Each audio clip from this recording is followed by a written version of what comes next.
Il est là ce soir.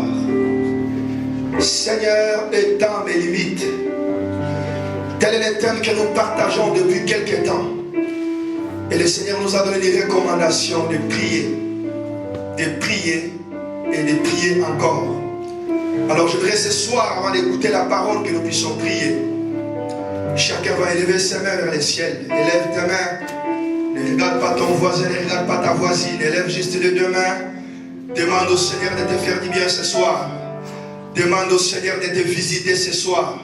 Dis au Seigneur que Père, je ne veux pas sortir tel que je suis entré. J'ai besoin de ta présence. Visite-moi ce soir. Fais-moi du bien ce soir. Console-moi ce soir. Élevons nos mains, parlons à Dieu, parlons au Seigneur. Prions tous ensemble au nom de Jésus. Prions le Seigneur.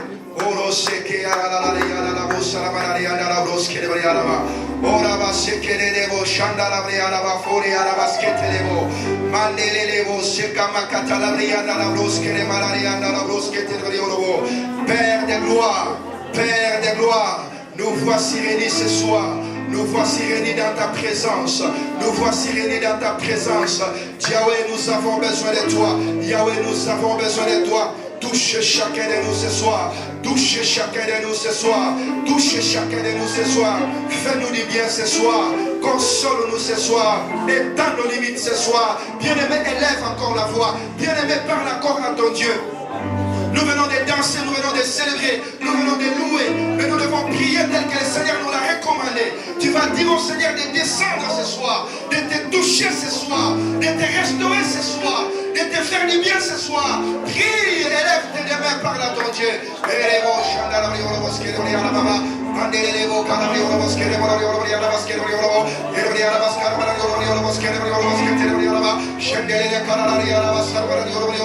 Yahweh, nous avons besoin de toi. Yahweh, nous avons besoin de ta présence. Yahweh, nous avons besoin de ta présence. Yahweh, nous avons besoin de ta présence. Visite-nous ce soir. La visitation de Dieu.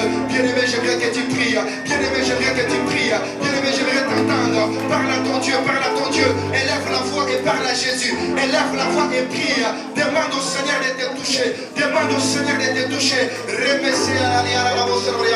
Yahweh, touche-nous. Yahweh, touche-nous. Yahweh, touche-nous. Yahweh, touche-nous. Yahweh, touche-nous. Yahweh, fais-nous du bien. Yahweh, fais-nous du bien. Yahweh, fais-nous du bien. Yahweh, fais-nous du bien. Yahweh, fais-nous du bien. Oh Jésus. Oh Seigneur. L'Éternel est notre Dieu.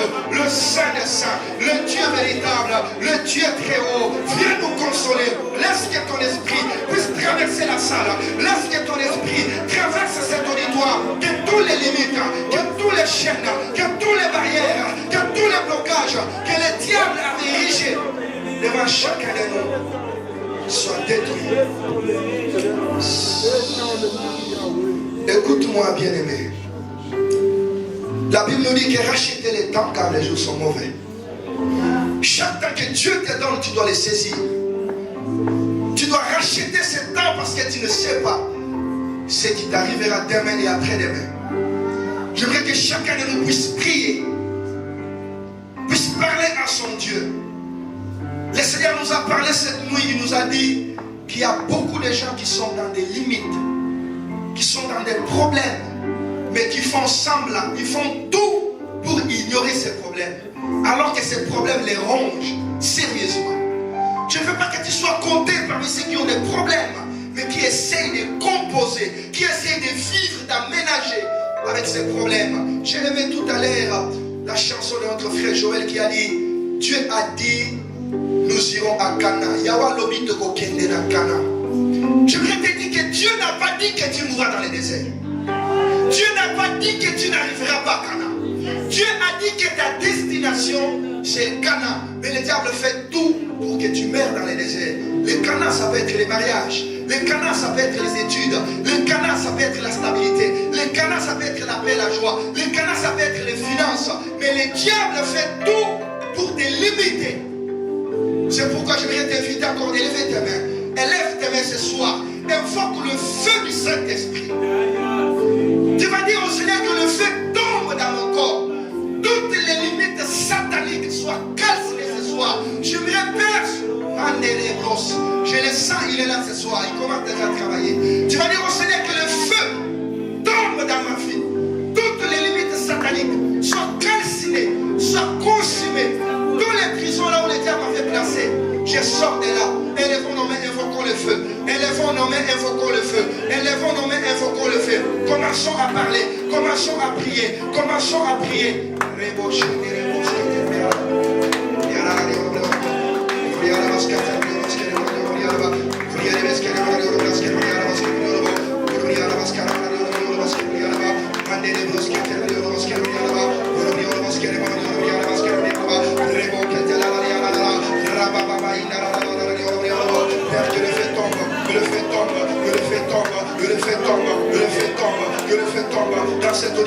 Dans cet auditoire, toutes les limites, les limites des célibats, les limites des divorces, les limites des instabilités, les limites des maladies, que ces limites tombent, que ces limites tombent, que ces limites tombent, que ces limites tombent. Bien aimé, prie et demande au Seigneur de faire tomber tes limites.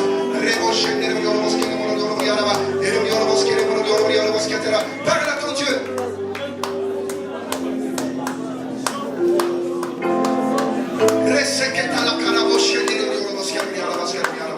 Le feu de Dieu, le feu de Dieu, le feu de Dieu, le feu du Saint-Esprit, le feu du Saint-Esprit, le feu du Saint-Esprit, le feu du Saint-Esprit, le feu du Saint-Esprit, le feu du Saint-Esprit, que le feu de Dieu ravage toutes sortes de limites, toutes sortes de barrières, toutes sortes de limites que le diable a érigées, que le diable a fabriquées, que le diable a placées devant ma vie, devant les études, devant mon ministère, devant ma stabilité. Je casse toutes sortes de limites démoniaques. Au nom de Jésus, au nom puissant de Jésus, au nom puissant de Jésus, au nom puissant de Jésus, au nom puissant de Jésus, au nom puissant de Jésus. Élève maintenant tes deux mains, écoute la prière que je vais faire. Père de gloire, notre Créateur, Maître de la terre et du ciel. C'est pour toi, c'est en son nom que nous sommes réunis là ce soir. Père, nous croyons de tout notre cœur que tous ceux qui t'ont rencontré dans la Bible n'ont jamais rentré pareil. Tous ceux qui t'ont rencontré, ils ont vu leur histoire être changée.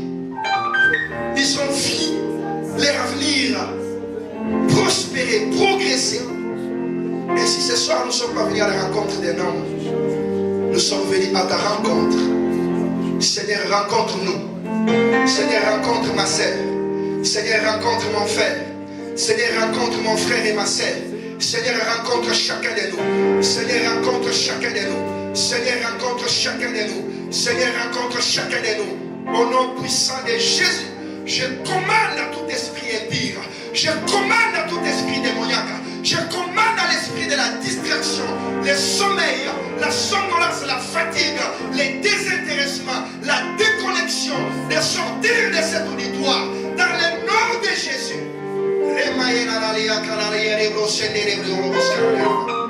Au nom puissant de Jésus, Père, que ton esprit commence à travailler. Père, je recommande cette étape de la parole. Parle à nos cœurs, instruis-nous, restaure-nous. Ouvre les oreilles des uns et des autres pour que nous puissions t'entendre dans le nom de Jésus. Est-ce qu'on peut crier pour la gloire de Dieu? Est-ce qu'on peut pousser des cris de joie? Est-ce qu'on peut pousser des cris de joie? Est-ce qu'on peut pousser des cris de joie? Est-ce qu'on peut pousser des cris de joie? Est-ce qu'on peut pousser des cris? Est-ce qu'on peut acclamer Jésus? Acclamons le roi des rois. Il est vivant Jésus. Il est le Seigneur des seigneurs. Restons debout dans la présence de Dieu. Juste tu vas élever les mains. On va nous accompagner par ces chants qui ne cessent de dire Shama. Alors qu'on va commencer à chanter, toi tu vas penser à ces dieux qui nous a réunis en Seigneur. Tu vas penser à ces dieux qui a convoqué son peuple dans sa présence. La Bible déclare: nul ne vient à moi et rentre tel qu'il est venu. Je pense que nous ne sommes pas venus rendre hommage à un homme. Nous ne sommes pas venus voir un homme. Nous ne sommes pas venus nous regarder, nous mirer. Mais nous sommes venus parler à ce Dieu qui nous a convoqués. Oh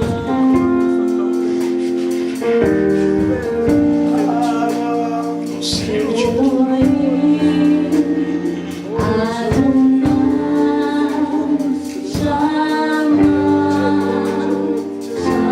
Sois concentré à la présence de Dieu.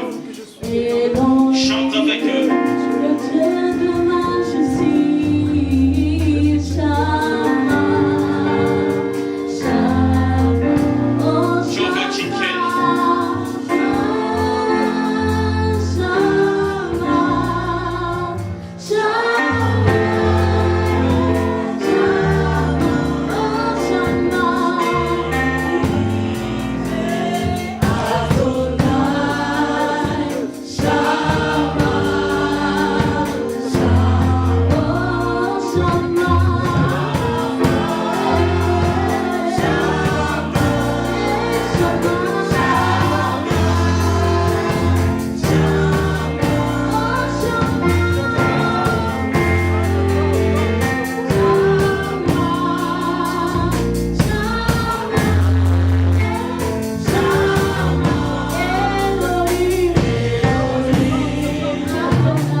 Merci parce que j'ai confiance à ce que tu feras tantôt, dans le nom de Jésus. Yahweh, telle est la prière au Dieu. Seigneur, étends nos limites. Yahweh, telle est la prière que je fais pour mon frère et ma soeur. Yahweh, étends nos limites ce soir, dans le nom de Jésus. Ensemble, nous acclamons très fort pour le Seigneur. Nous donnons une très bonne offrande d'acclamation. Nous acclamons très fort pour le Seigneur. Acclamons, acclamons, acclamons, acclamons pour le roi des rois. Dans le nom de Jésus, nous disons Amen. Nous pouvons nous asseoir dans la présence de Dieu. Asseyons-nous confortablement. Je vous vois très beau et très belle dans la présence de Dieu. Je comprends pourquoi David a dit, quand je tourne mes regards vers le Seigneur, je sors le visage rayonnant de joie. Dans la présence de Dieu, la joie n'est que la conséquence de la présence de Dieu. La transformation n'est que conséquence de la présence de Dieu. Gloire soit rendue à Dieu qui a permis qu'on se réunisse encore ce soir. Je m'aimerais remercier quand même un papa qui est au milieu de nous. Il s'appelle Pasteur Michel qui nous a visités. Moi je ne l'appelle pas pasteur, je l'appelle papa pour bien exprimer la relation qui est entre moi et lui. Amen. Il a beaucoup à m'encadrer, il connaît les débuts de mon ministère, il connaît comment j'ai souffert, il m'encadre dans les prières. Est-ce que vous pouvez juste me lever, papa, on va vous recevoir dans la présence de Dieu. Que Dieu vous bénisse. Merci beaucoup, papa. Il est pasteur de l'église Centre évangélique Vie Abondante. Amen. L'église est en place à Montréal.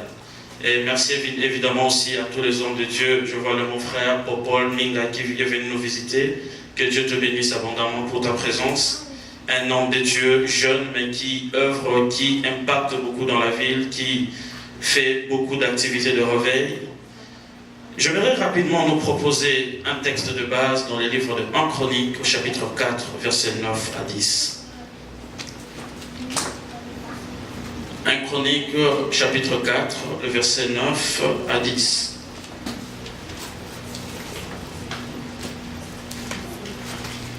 Chronique, chapitre 4, le verset 9 à 10. La Bible dit ceci. La Bible déclare, Jabet était plus considéré que ses frères. Sa mère lui donna le nom de Jabet en disant, c'est parce que je l'ai enfanté avec douleur. Au verset 10, la Bible dit, Jabet invoqua le Dieu d'Israël en disant, si tu me bénis et que tu étendes mes limites, si ta main est avec moi et si tu me préserves du malheur, en sorte que je ne sois pas dans la souffrance, la Bible déclare, et Dieu accorda ce qu'il avait demandé. Merveilleux. Dieu attentif à la prière des justes. Telle est la pensée de Dieu pendant ces 4 jours. Ce n'est pas une conférence, mais ces 4 jours de marathon de prière. Nous parlerons peu comme ce soir, peut-être 30 minutes ou moins. Nous prierons beaucoup pour étendre les limites. Seigneur, étends mes limites. Quelle est la pensée de Dieu pour ces 4 journées? Dans les sous-thèmes, je vais parler que nous enseigne la prière de Jabet. Quelle prière merveilleuse. Un homme qui n'a pas fait des exploits. Un homme qui n'a pas été à la bataille. Un homme qui n'a pas combattu comme David en face de Philistins. Un homme qui n'a pas renversé Goliath. Mais un homme dont le nom est resté dans la Bible à cause de la prière qu'il a fait. Qui est cité 2 fois, mais avec impact. Conscient des choses qui le liaient. Conscient de la malédiction dont il était né avec. Conscient des limitations dont il n'était pas auteur, mais parce que sa mère en était auteur et sa mère lui a imposé une destinée aussi malheureuse. Comment à cause des circonstances qui ont entouré la maternité. La Bible déclare, puisque Jabet, sa naissance n'était pas facile, puisque sa mère a connu une naissance douloureuse, une naissance qui était caractérisée par la douleur, la souffrance, elle va conclure la vie de l'enfant qu'elle s'appelle aussi malheur, souffrance, à cause de la douleur. Et hier, nous avons parlé des liens qu'on peut hériter qu'à travers le nom. Nous avons dit qu'il est possible, à cause du nom qu'on peut porter, que nous serons liés, que nous serons limités. Pourquoi? Parce que j'ai dit, derrière un nom se cache un destin. Derrière un nom se cache un message. Le nom, c'est le résumé d'un message.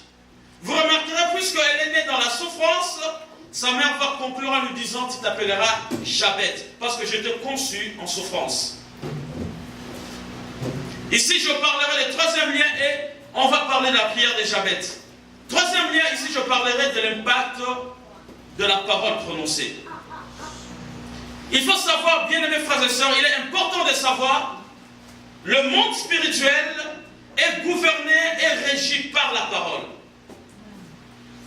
Il faut savoir que tous les gens, tous les hommes de Dieu, puissants qu'ils sont, ils savent que pour affronter les diables, pour établir un autel, que tu sois un homme de Dieu, ou que tu sois un magicien, ou que tu sois un féticheur, ou que tu sois pharaon, il faut que tu parles. Le monde spirituel est régi par la parole. Et il faut savoir, toute parole prononcée constitue une sémence. Hier, je parlais de l'impact de l'autel lors de la parole prononcée, mais ici, je vous parle d'une sémence. Toute parole prononcée en bien ou en mal constitue ce qu'on appelle une sémence. Et quand on parle de la sémence, elle peut être une petite graine qu'on peut jeter, coûte que coûte, elle donnera de la sémence au semeur. Elle coûte que coûte, elle produira du fruit.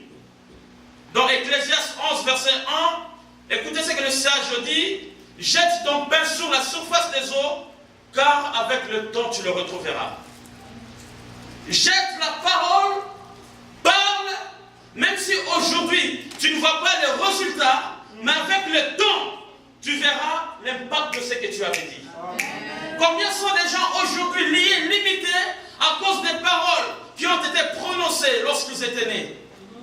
Combien sont aujourd'hui les gens limités à cause des circonstances malveillantes, malheureuses, à cause des cérémonies bizarres qui ont été faites lorsqu'ils étaient nés?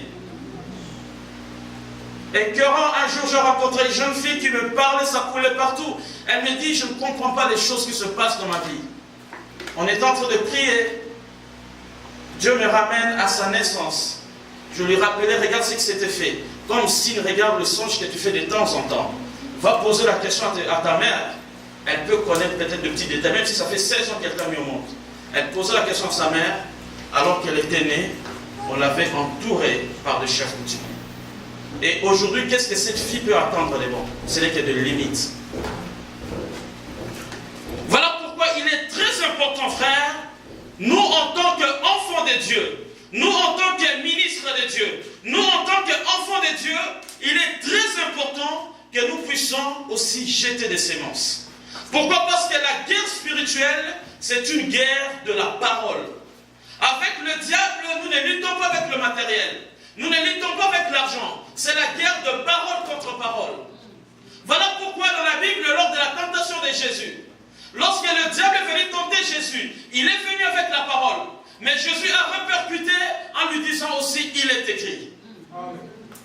Amen. Pourquoi? Parce que c'est que le diable sait comme fondement. Ce qui peut se passer dans ta vie, ce n'est que quand il dit, si tu le négliges, tu ne sais pas le contredire, tôt ou tard tu verras l'impact de ça.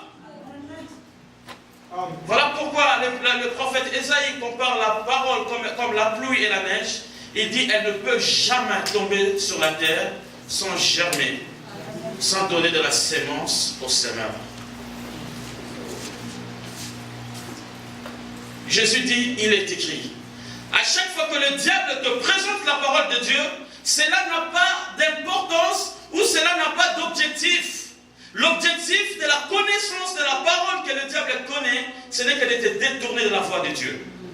Ce n'est que de te limiter. Ce n'est que de te détourner de la voie de Dieu. Vous remarquerez, il est venu tenter Jésus rien qu'avec la parole. Où est-ce qu'elle a puisé cette parole? Dans la Bible. Combien sont les gens qui sont flattés par certaines personnes de la famille, certains magiciens, leur disant des bonnes choses, des flatteries, alors que derrière ça, il y a de malédictions. C'est comme David a dit, ils nous bénissent de leur bouche, mais dans les cœurs, ils nous maudissent.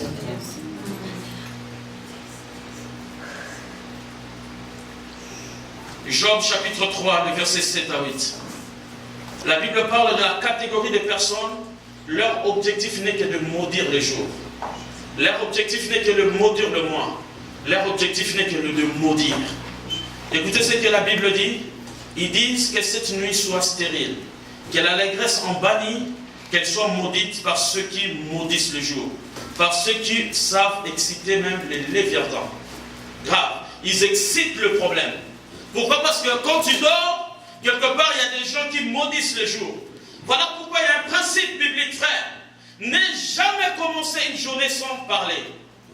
N'aie jamais commencé une journée sans avoir parlé à Dieu. Ne jamais parler aux hommes avant de parler à Dieu. Ne jamais se présenter devant les hommes si tu ne t'es pas encore présenté devant Dieu. Combien sont des gens qui se réveillent le matin à cause du retard, à cause du travail? Ils courent sans prier, sans parler à Dieu. Ils entrent dans la salle de bain, ils se lavent et grave, ils sortent. J'aimerais te dire, chaque jour, le diable jette des semences dans la vie des enfants de Dieu. Amen. Chaque jour, je dis chaque jour. Mais si toi tu ne parles pas, il faut savoir, lui, il parlera à ta place. Alléluia. Si toi tu ne sais pas parler, tu ne sais pas prophétiser sur ta vie, lui, il prophétisera à ta place. Et lorsqu'il prophétisera, aura de l'impact que de limiter ta vie. Aura de l'impact que de bloquer ta vie. Cela aura de l'impact que de faire du mal à ta vie. Pourquoi? Parce que le diable est l'opposé de Dieu. Si Dieu veut la lumière, lui veut les ténèbres. Si Dieu veut que les enfants de Dieu soient heureux, lui veut que nous soyons malheureux. Il ne sera jamais en accord avec Dieu. Jamais. Voilà pourquoi il est très important de ne jamais commencer le jour, le mois, ni l'année sans les consacrer. Amen. Ne négligez jamais les réveillons de prière qu'on fait souvent chaque le 31.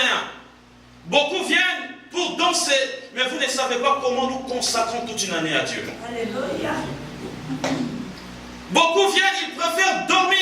Le 31 décembre, il dort. Il veut que le premier de l'année prochaine lui trouve sur son lit, confortable. J'aimerais te dire, le diable prophétisera à ta place. Matthieu chapitre 12, le verset 36. Écoutez la déclaration sévère du Seigneur Jésus-Christ. Il dit, au jour du jugement, les hommes rendront compte de toute parole vaine qu'ils auront proférée. Il parle le jour du jugement, les hommes rendront compte des paroles vaines qu'ils auront prononcées. Il ne dit pas, Jésus est en train aussi de rendre encore le salut très lourd. Il est encore de serrer encore sur le paradis. Il dit, ce n'est pas seulement lié au respect des 10 commandements. Cela, ce n'est pas seulement lié à observer les lois de l'Éternel, mais c'est aussi lié aux paroles que nous disons.